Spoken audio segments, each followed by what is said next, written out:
الشيطان الرجيم بسم الله الرحمن الرحيم الذي خلق الموت والحياة ليبلوكم أيكم أحسن عملا وهو العزيز الغفور صدق الله المولانا العظيم আমাদের প্রিয় কাফেলার সাবেক সিপাহ সালার আমাদের অগ্রজ ডক্টর আজম ওবায়দুল্লাহ ভাইয়ের জানাজায় আমরা উপস্থিত হয়েছি।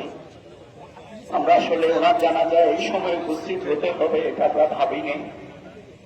তিনি একাধারে একজন দায়িত্বশীল ছিলেন, লেখক ছিলেন, সংগঠক ছিলেন, তিনি আমাদের অগ্রজ ছিলেন। আমরা তার জন্য দোয়া করি আল্লাহ তাআলা যাতে তাকে জান্নাতুল ফেরদাউসের মেহমান হিসাবে কবুল করেন। আমি ছাত্র শিবিরের ক্লাস 7-এর পড়ি থাকা অবস্থায় আমার সবার আগে আমার মাথার উপরে যার হাত পড়েছিল তিনি হচ্ছেন আজম ওবায়দুল্লাহ ভাই।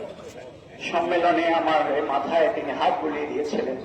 সে আদর এবং ভালোবাসা নিয়ে আমরা এই আন্দোলনে এগিয়ে যাচ্ছি, কাজ করছি।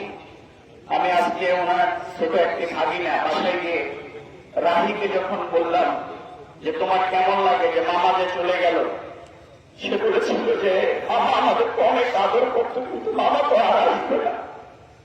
এরকম অসংখ্য শিশু সংগঠন যিনি ভালোবাসার চাদর দিয়ে গড়ে তুলেছেন ইসলামী সাংস্কৃতিক আন্দোলনে আমাদের মল্লিক ভাইয়ের পরে যিনি অগ্রজ হিসেবে ভূমিকা পালন করেছেন, আমরা আল্লাহ তাআলার কাছে দোয়া করি আল্লাহ তাআলা যেন আমাদের এই প্রিয় ভাইকে তার জান্নাতের মেহমান হিসাবে কবুল করেন। আল্লাহর কাছে সে তৌফিক কামনা করে এবং আগামী দিনে তার রেখে যাওয়া সাংস্কৃতিক আন্দোলনের কাজকে এগিয়ে নেওয়ার জন্য আল্লাহ আমাদের সবাইকে তৌফিক দান করুন, পরিবারকে সবরে জামিল দান করুন। আসসালামু আলাইকুম ওয়া রাহমাতুল্লাহি ওয়া বারাকাতুহু।